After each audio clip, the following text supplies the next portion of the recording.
There's a quiet ache that settles in when every morning starts to feel the same. You wake up, make the coffee, glance at the clock, maybe scroll through your phone, and beneath all of it, there's a thought soft but steady. Didn't I just live this day? It's not that your life is completely broken or falling apart. It's just stuck, suspended in sameness, familiar in a way that no longer feels comforting, just predictable. And so, we begin searching for what needs to change. Is it my job, my body, my relationships? Maybe I need to try harder, be more disciplined, think more positively, take a course, fix something. But what if, and hear me closely, what if the problem isn't your life? What if the real trap is in how you're looking at it? You see, you're not living inside a static world. You're living inside a reality that is constantly forming itself around your perception of it. And every morning, when you wake up and see the same old life, that observation becomes the very instruction you're sending to the quantum field. Not consciously, but automatically, habitually, unconsciously. The quantum field, what science now confirms, is the underlying sea of possibility behind all matter, does not deliver reality like a fixed product on a conveyor belt. No, it responds to the way you observe. It organizes itself around the frequency of your attention, your expectations, your beliefs, even if those expectations are silent and unspoken. So every time you wake up and think, well, here we go again, that simple thought, that tiny act of recognition quietly collapses infinite possibility into a loop you already know too well. Same thoughts, same feelings, same energy, same results. Not because life refuses to change, but because your way of observing it hasn't. Now I know. That may sound strange at first, but take a breath with me. Really take one. Slowly in and gently out. This is not some far-off, complicated theory. This is how reality actually works. In quantum mechanics, particles exist in a state called superposition, meaning they are everything they could be until they're observed. But the moment you observe them, the field collapses into one outcome. Your life is doing the same. It's waiting for your observation. And most of us aren't observing with intention, we're remembering. We're rehearsing. We're repeating. You're not stuck in your circumstances. You're stuck in your observation of them. Because how you see your life becomes the blueprint the universe responds to. It's like pointing a camera at the same corner of a room every day and expecting a different view to appear on the screen. But the lens never moves, so the picture doesn't either. And here's where it gets powerful, because you don't need to fix your whole life to change it. You just need to soften the way you see it. You need to interrupt the pattern of unconscious observation. You need to pause just for a breath before you label this morning as just like the last, because in that pause, that gap, you'll find something remarkable possibility. The possibility that today doesn't have to be a copy of yesterday. The possibility that life is waiting for you to remember it's alive, not programmed. And maybe, just maybe, you've been trying so hard to change your outer world, when what really needed to shift was your relationship with the inner observer. You are not powerless. You are not broken. You are the observer. And your power doesn't lie in force. It lies in awareness. When you look through new eyes, you collapse new realities. When you wake up with curiosity, instead of assumption, the world responds differently because you finally let it. Not with effort, but with presence, not with striving, but with permission. So tomorrow morning, or maybe even right now, ask yourself this one gentle question. What version of life am I about to observe? And in that simple asking, you may notice the loop is already loosening. 1. Observation isn't just seeing. It's choosing a frequency. Sometimes people ask me, if I just observe my life, does that mean I'm accepting it the way it is? And I smile, gently, because I understand where that question comes from. I've been in that place too, where observation felt like passivity. like helpless watching.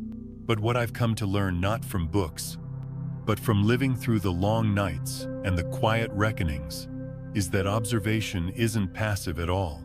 It's powerful, it's precise, and it's creative. You see, when you open your eyes in the morning, you're not just seeing what's there. You're tuning into a specific channel of reality, just like a radio dial.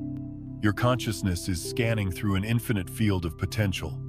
And the moment you land on a thought, a belief, a familiar conclusion, this is my life, this is who I am, this is how it always goes, that's when the dial locks in. That's when a version of life crystallizes around you. And here's the thing that took me years to understand. You're not just witnessing life, you're choosing it. Moment by moment, thought by thought, breath by breath, not consciously, perhaps not yet, but energetically, vibrationally, yes. Every time you feel a sense of defeat and say, "Here we go again." Every time you expect someone to hurt you the way they did last year. Every time you assume you'll fail before you begin, that's a choice of frequency. And the field, the intelligent, living matrix that surrounds and flows through everything, responds to that choice. Not out of punishment, just out of coherence. It gives you what you're tuned into, not what you want. What you're being. That's the beauty and the challenge of this truth. Because it means we don't have to earn our way into a better life. But it also means we don't get there through trying harder. We get there by observing differently. Not just with our eyes, but with the tone of our being. Let me put it another way. Imagine walking into a room where there are thousands of versions of you. Versions that are confident, joyful, resilient, free. And versions that are afraid, bitter, tired, guarded. They're all there, not metaphorically, but energetically, all held in place by possibility.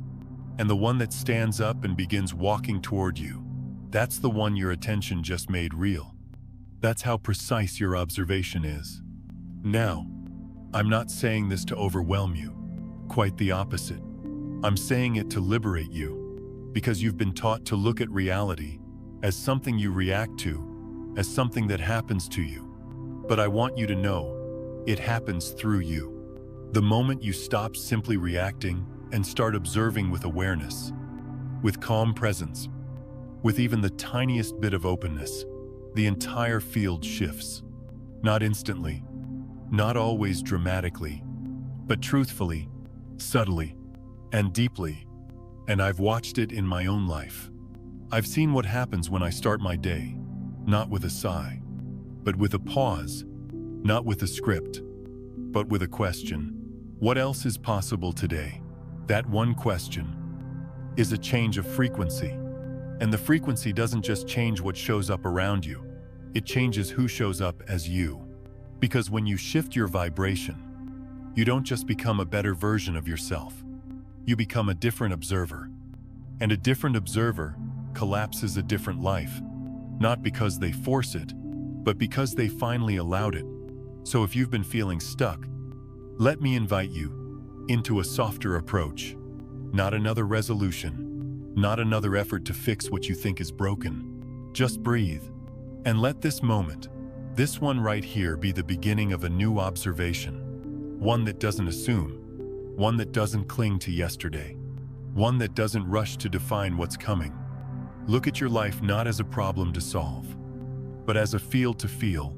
Tune in gently, tune in curiously, and trust that what you see is not all that is.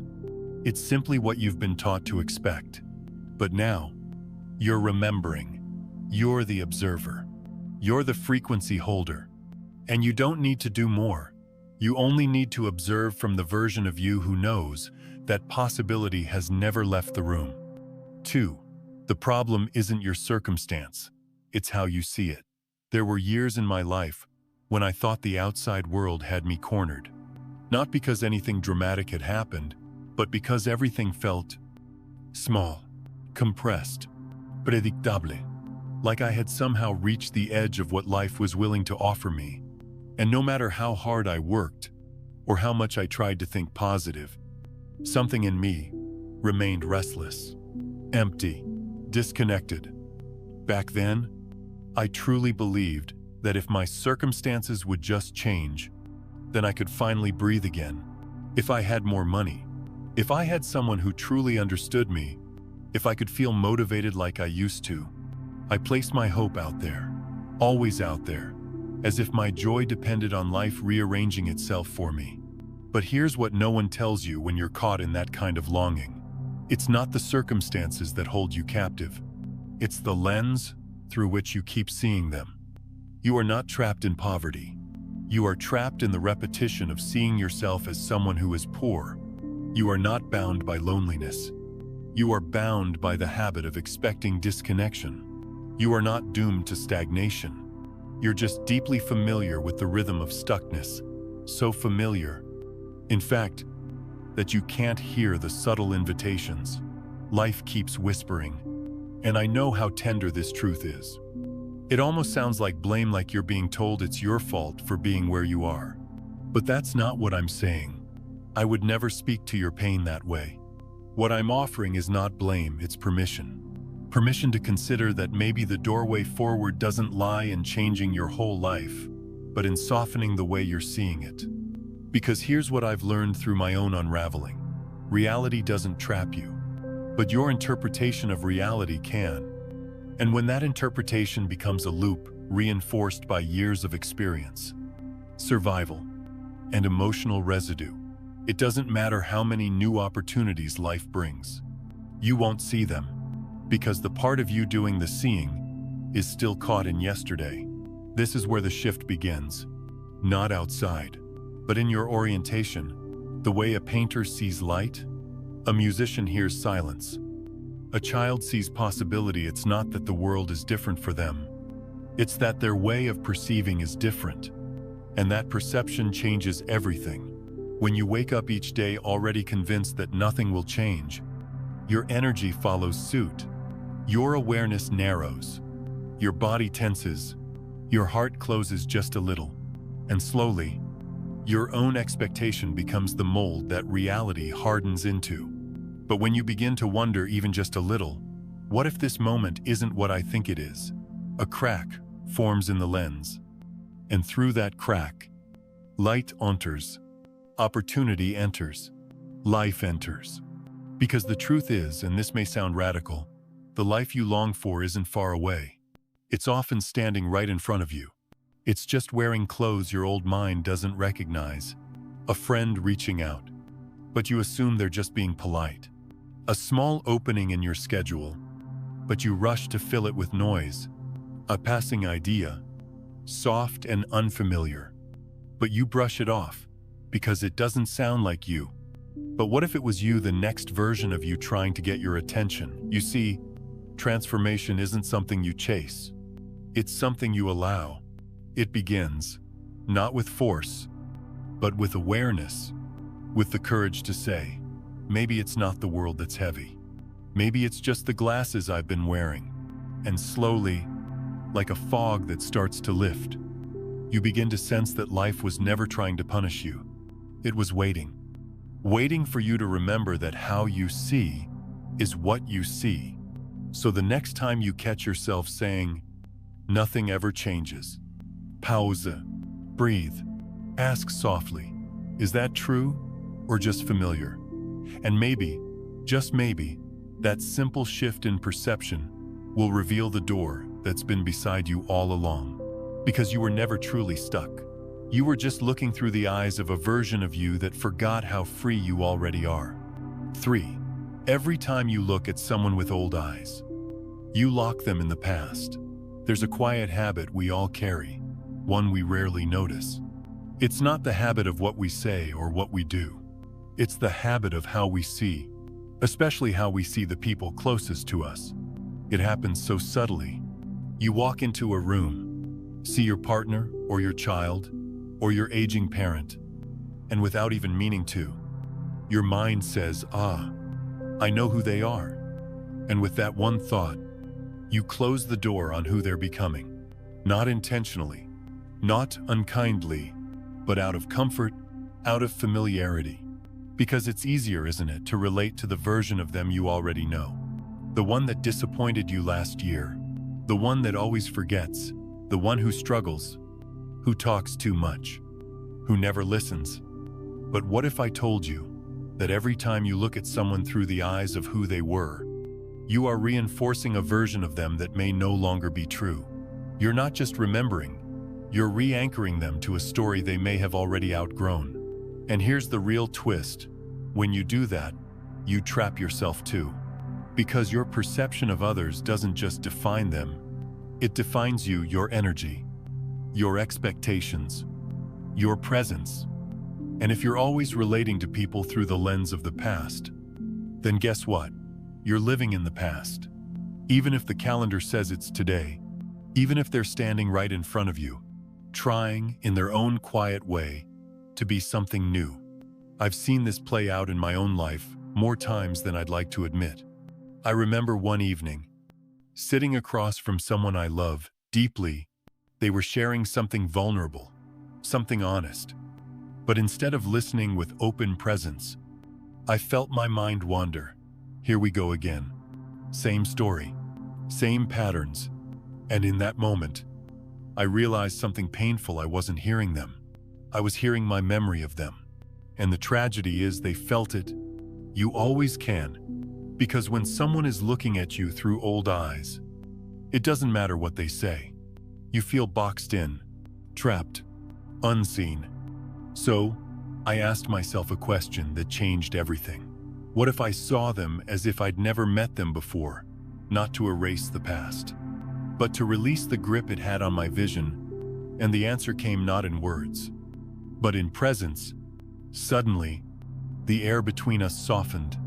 I stopped rehearsing how I thought they'd respond. I stopped bracing for disappointment. And instead, he just looked. Not for who they were yesterday, not for who I needed them to be, but for who they were right now. And what I saw, I'll never forget. I saw possibility. I saw someone doing their best. I saw someone new. And that's when I understood. People become what we're willing to see in them. Not always, not perfectly, but often enough to matter. Because seeing someone as new gives them permission to become new. It opens a door. And most of the time, that's all someone really needs. A door held open long enough for them to step through. Now, I'm not saying you ignore patterns or pretend harm didn't happen. No, wisdom includes boundaries, but true healing includes grace. Grace that says, I see the old, but I'm willing to believe in the new. Grace that sees not just what someone did, but what they could do if they felt free to try again. So the next time you find yourself judging, assuming, tightening around someone's past, pause, breathe. Ask yourself, what if I saw them as a doorway, not a wall? Because the truth is, everyone you love is evolving. And the moment you stop holding them hostage to who they were, you release yourself from who you were too. This is the real observer loop, not just how we see life, but how we see each other. And when you change the way you see them, you don't just give them back their dignity, you reclaim your own humanity. 4. You don't need to change reality. You only need to change the one who's observing it. There's a kind of exhaustion that comes from trying to fix life all the time. It's the weight you carry when every day feels like a to-do list for the universe, where nothing feels enough, where you're constantly adjusting, solving, forcing, controlling. And even when you do manage to fix one part of your life, another seems to break or shift out of place. I know that kind of tired. Not just physically, but in the soul. The kind of tired that whispers, will I ever be free from this endless fixing? And I'm here to offer something that may feel strange at first. But if you really let it in, it might begin to unburden you in a way that no strategy or system ever could. You don't need to change your reality. You only need to change the observer of it. You see, the part of you that's desperate for change, that wants everything to finally fall into place, that part isn't broken. But it's not the whole of you either. It's a version of you that's been trained to survive, to anticipate, to protect, to manage chaos before it happens. It's the conditioned self, the self shaped by wounds, repetition, fear, and well-meaning advice. It wants control not because it's arrogant, but because it's scared. It doesn't trust life, so it clutches, plans, panics.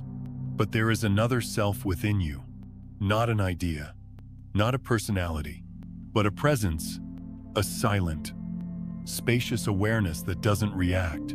It simply sees. It doesn't need to manipulate life, because it feels life happening through it, not against it. And here's the quiet truth I discovered when I stopped trying so hard. The deeper your presence, the more life begins to move without resistance. Not because you finally figured it all out, but because the part of you doing the figuring out stepped aside. When you observe from that place, the still place, reality softens. Not always externally at first, but internally. The sharp edges of urgency dull. The noise in your mind quiets. The future stops screaming for your attention. And in that silence, something sacred happens. Reality rearranges on its own. You don't push. You don't chase. You don't strive to manifest something better.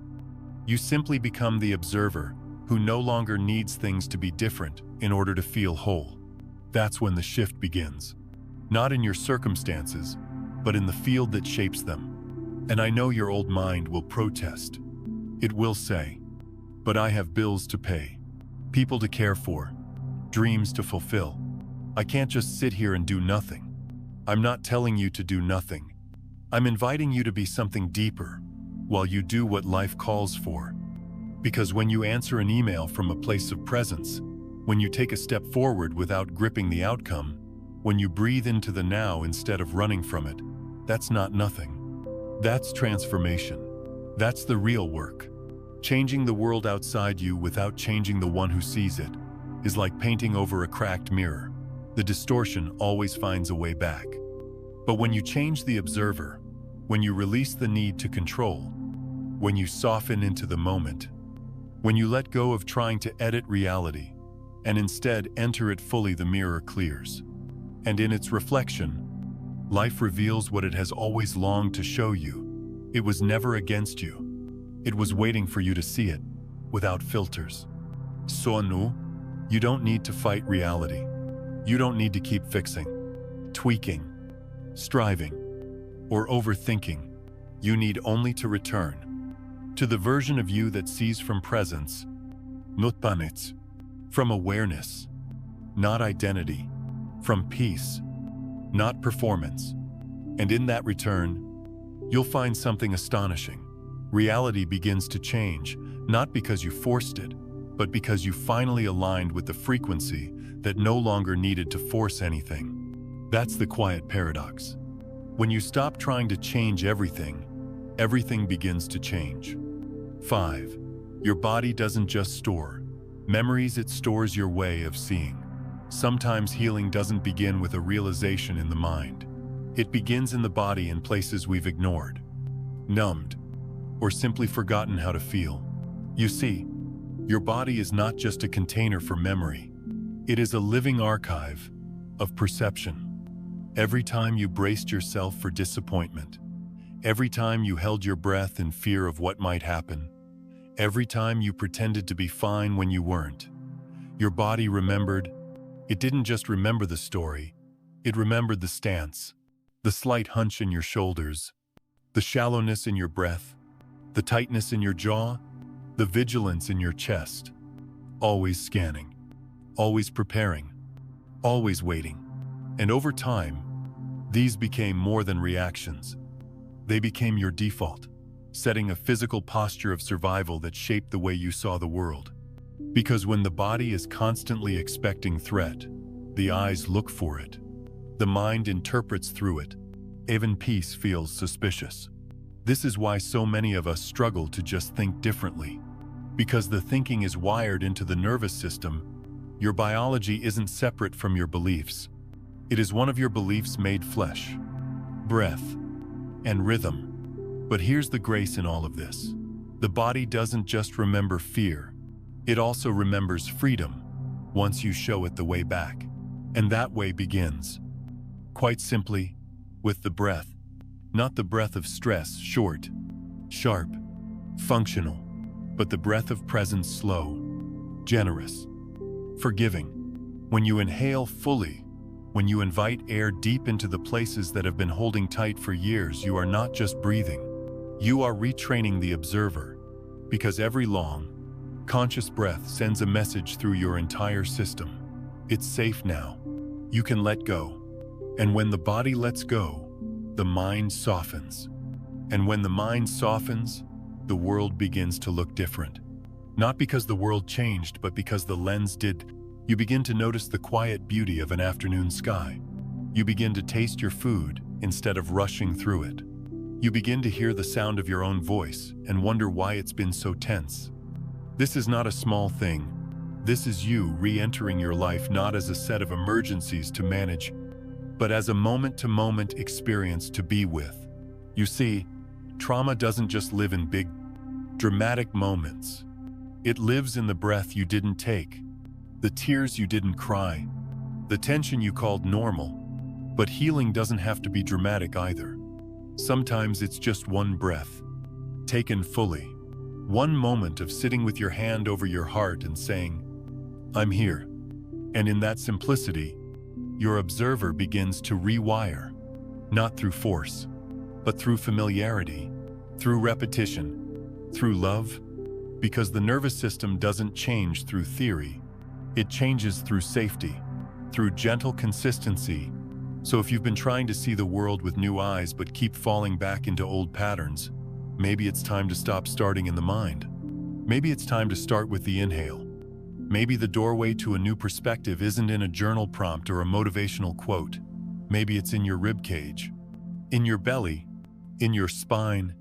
Maybe the version of you that sees clearly is not out there waiting for you to become better. Maybe it's already here, quietly waiting for you to breathe deeply enough to meet them. And so, today, if all else feels like too much, start here. Put your hand on your chest. Close your eyes. Breathe in like you trust life. Breathe out like you belong here. Because you do, and your body, your beautiful, loyal, resilient body has been waiting a long time to believe that with you. 6. Thoughts aren't the problem. It's the way you see them. We often think that to find peace, we must control our thoughts, that we must stop thinking negative things, silence the noise, eliminate doubt, erase fear. But if you've ever tried to quiet the mind by force, you know, it doesn't work that way. Thoughts aren't obedient. They're not pets to be trained. They're more like weather, always shifting, coming and going, sometimes clear, sometimes stormy.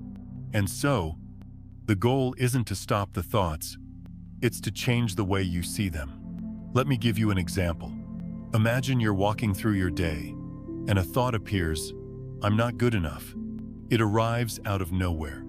Maybe it's triggered by a conversation, a memory, a mirror, and suddenly, your energy drops, your shoulders sink, your breath shortens. Why? Because you believed the thought. You didn't just hear it, you became it.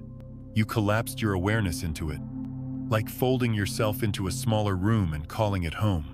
This is what happens when we forget that thoughts are options, not orders. Each thought, especially the painful ones, is like a frequency waiting to be selected. And when you react, when you cling, when you argue or agree, you click into that version of reality. Just like quantum physics tells us observation collapse potential, when you attach to a thought, you solidify it. You turn a passing cloud into a concrete identity. But here's the shift that changed my life. What if you could let that same thought arise? "I'm not good enough."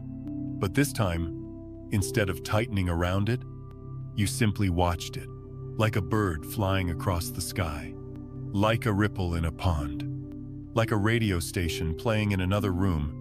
Not your station, not your music. No resistance, no analysis, just presence. You would notice how quickly it passes, how little power it has unless you feed it. How much of your suffering wasn't the thought itself, but your relationship with it? This is the real alchemy of awareness. Not turning bad thoughts into good ones, but realizing they were never you to begin with. You are not the voice in your head. You are the space in which that voice speaks. And when you anchor yourself in that space steady, silent, witnessing thoughts lose their grip, not because they disappear, but because you're no longer tangled in their story. It's like watching a child throw a tantrum. You don't yell back.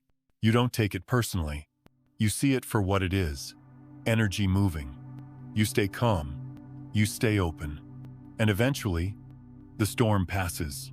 This is not spiritual bypassing. This is not pretending you're fine when you're not.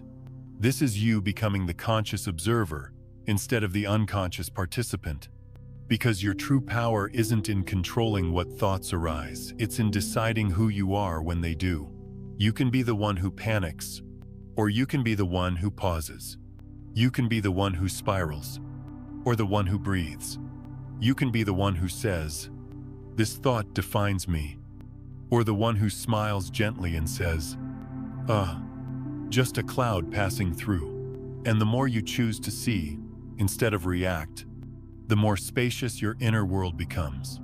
Not empty, but peaceful, like a sky that no longer fears the weather, because it knows the weather will always change.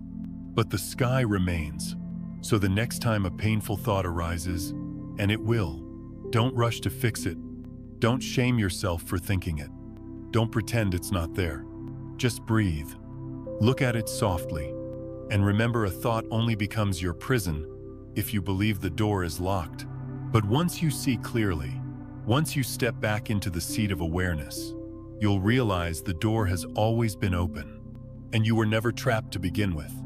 7.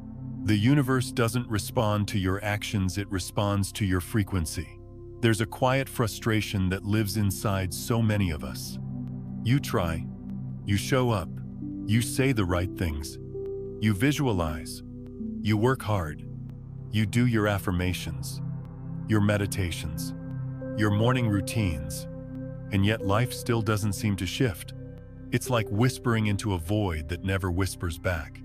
You do everything you're supposed to do, and still, something feels off. Why? Because the universe doesn't respond to what you're doing. It responds to what you're being.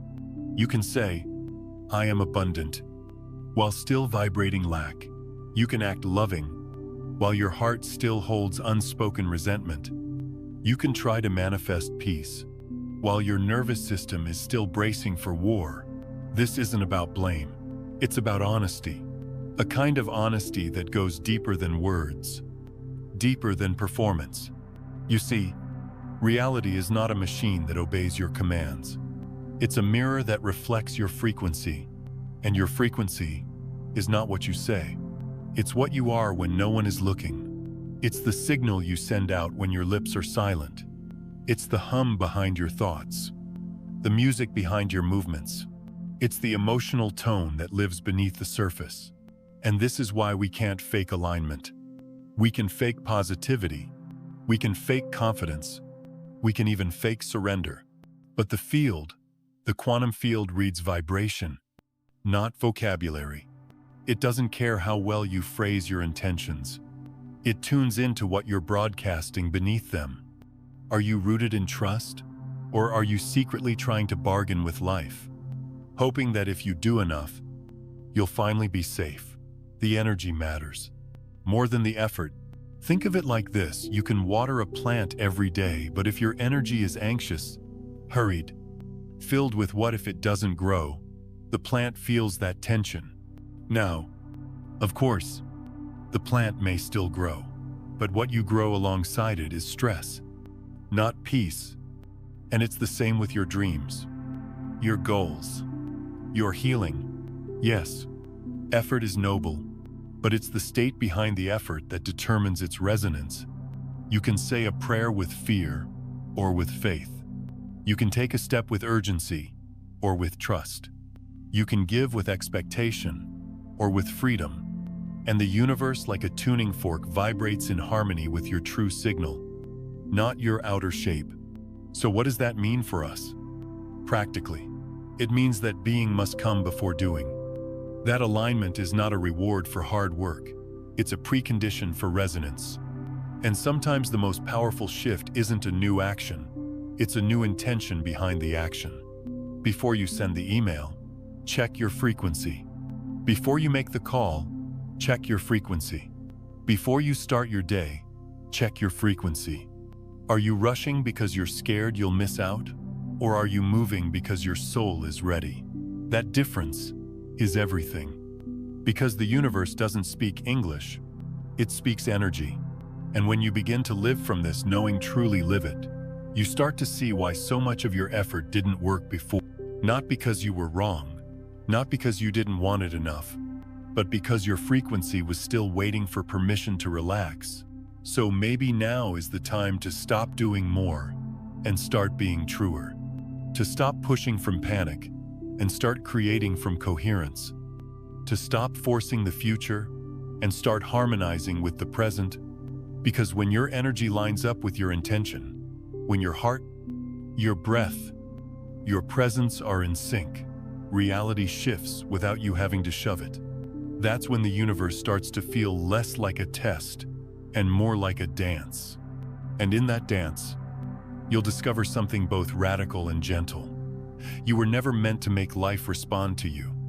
You were meant to become the version of you that life naturally responds to. And that begins, not with action, but with vibration.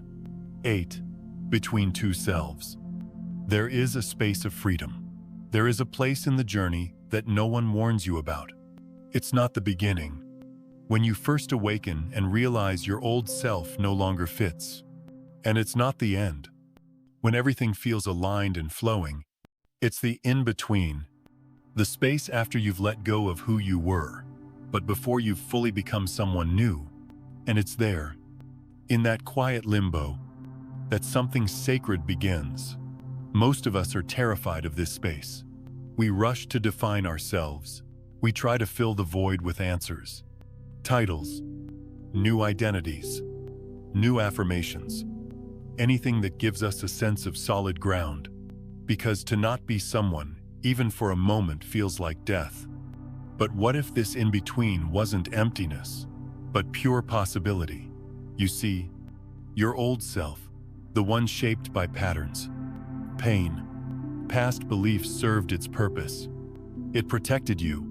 It helped you survive. It played its role. But there comes a moment when that self no longer holds the energy of who you're becoming. And if you're brave enough, you let it go. Not with anger, not with judgment, but with grace. And as you release that old identity, there's a pause, a breath, a space. In that space, you're not performing, you're not fixing, you're not striving to be anything at all. You're simply here. And for the first time, perhaps in years, you are not trying to become someone. You are allowing yourself to be no one. And in that nothingness, everything becomes possible. This is the threshold of transformation. Not the dramatic moment of reinvention, but the stillness before it, a sacred cocoon, where the caterpillar is no longer what it was, but not yet what it will be. There is wisdom here, but not the kind you find in books. It's the wisdom of not knowing, the power of waiting without grasping, the strength of being suspended between stories, without needing to finish the sentence. Most people run from this space. They say, "I don't know who I am anymore." And they say it like it's a problem. But what if it's not a problem? What if it's a doorway? What if the confusion isn't a sign that you're lost, but a sign that you're finally free from old maps? Because here's the truth: before the new you can emerge, you must be willing to dwell in the silence where the old you used to speak, to let the nervous habits dissolve, to let the old labels fall, to let the old masks drop without rushing to replace them. And yes, it can feel like floating, like being unanswered, like you don't belong anywhere. But that's only because you're standing in a place that belongs to the soul, not the ego. The ego wants definition. The soul wants expansion. And in this space between selves, the soul finally has room to breathe, to dream, to whisper new possibilities, to gently reintroduce you to you. So if you're in that place now, if you feel like you don't quite recognize yourself, if the things that used to matter suddenly don't, if you're quieter, softer, more unsure, don't panic. You're not falling apart. You're falling open. You're not losing yourself. You're losing what you're not. And in the pause between versions, between who you were and who you're becoming, you are closer to truth than ever before. This is the fertile void, the sacred middle, the pause between the inhale and the exhale. Honor it. Don't rush it. Because the most beautiful becoming always begins in the space where you no longer need to be anyone at all. 9. Every moment is a doorway, but you keep looking at it like it's a wall. There is something tragic about how we move through life when we're not awake. We stop seeing things. We see our spouse, our children, our morning coffee, the sky, the mirror, but not really. What we're seeing is memory, habit, history. We're not seeing now. We're seeing the same old thought, dressed in a new outfit. And then we say, life is repetitive. Life is small. Nothing's changing. But life isn't repeating. You are. You're repeating the way you look at it. You're repeating the thoughts you bring to it. You're repeating the emotional lens through which you filter everything.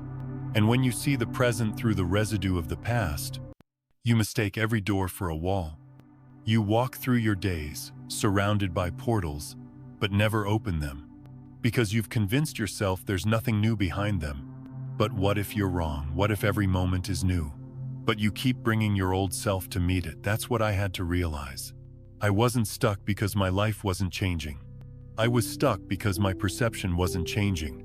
I had fallen into a trance, the trance of the familiar. And the familiar, though comforting, is a master of disguise. It makes you believe that what you're experiencing is all there is, but beneath the familiar is the unfamiliar. Always. A new breath, a new frequency, a new choice. Even now, as you're reading these words, the moment is completely fresh, not recycled, not repeated, never lived before. But do you feel that? Or are you still filtering it through yesterday?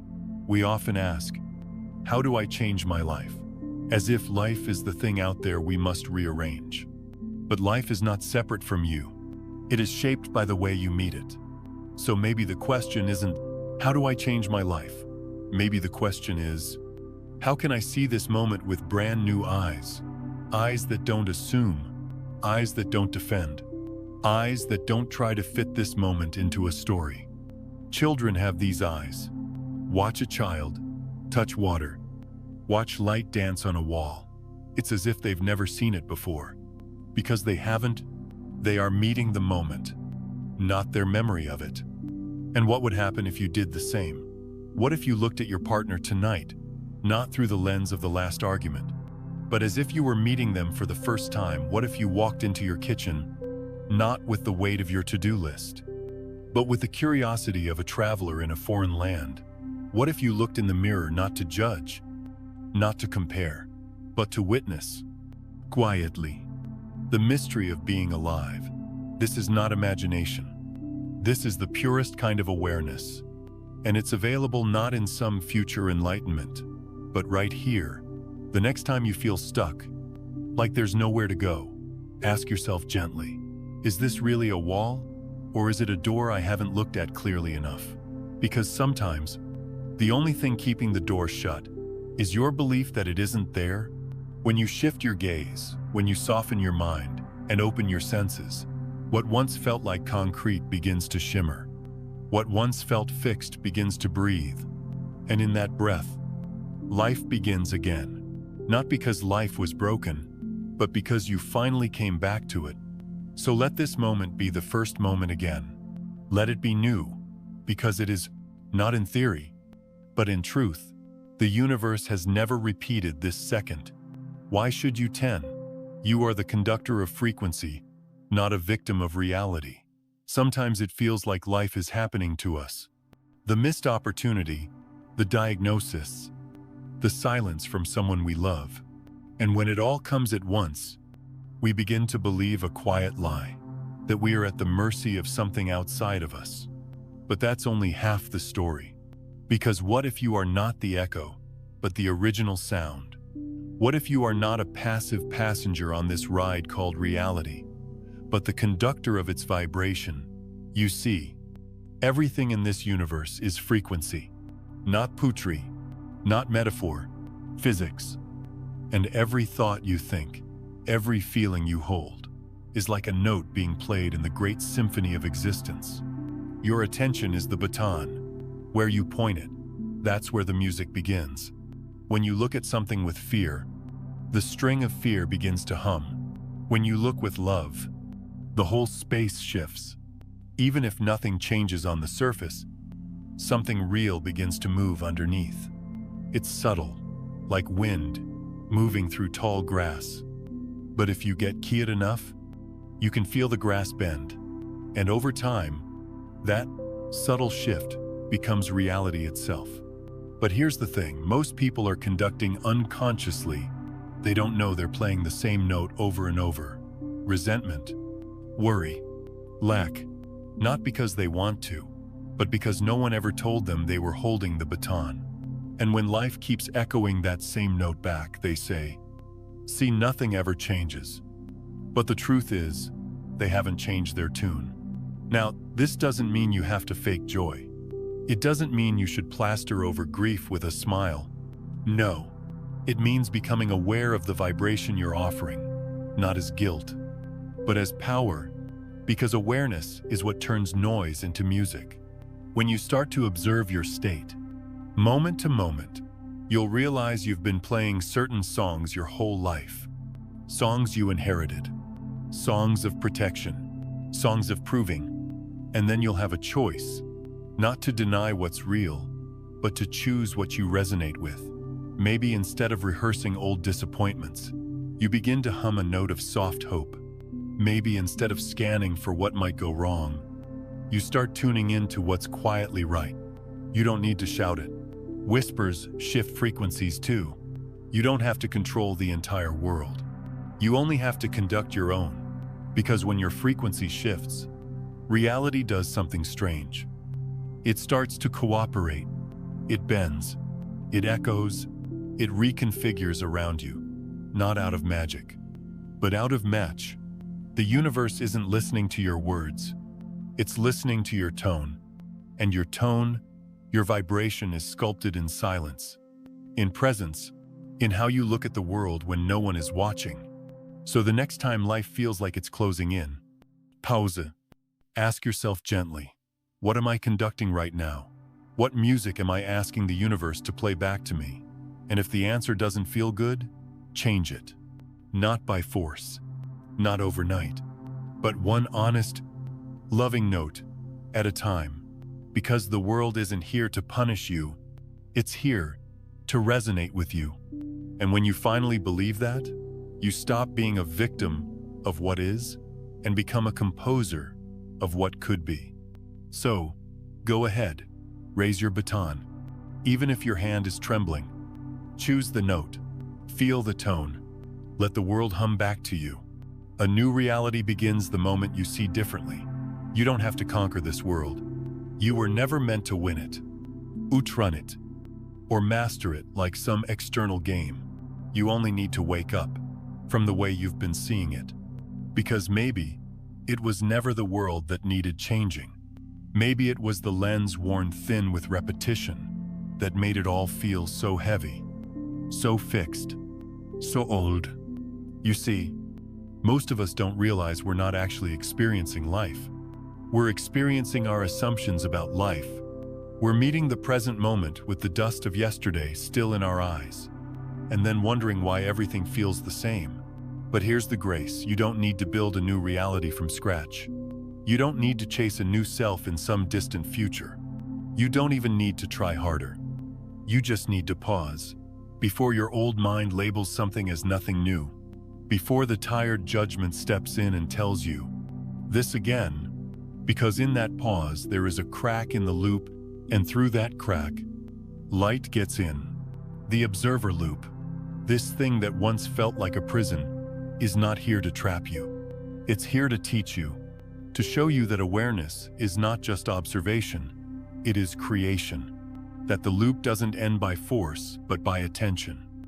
By choosing to see what's actually here, instead of what you expect to be here.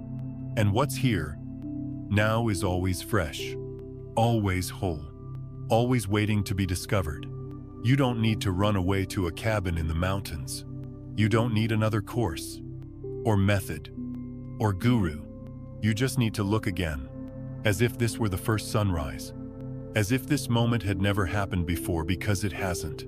Reality doesn't repeat. Only consciousness does. It's old thoughts, old emotions, old fears that keep showing you reruns of a world that no longer exists. But when you dare to slow down your breath, when you dare to stop interpreting and simply witness, the loop begins to break, not with noise, but with stillness, and what was once a cycle becomes a choice. You step out of the trance. You open your eyes not to a new world, but to a world that was always new, just waiting for you to see it clearly. And so maybe today is not just another day. Maybe today is your beginning. The first time you didn't look away. The first time you didn't judge what was the first time you saw with eyes that weren't searching, but simply present.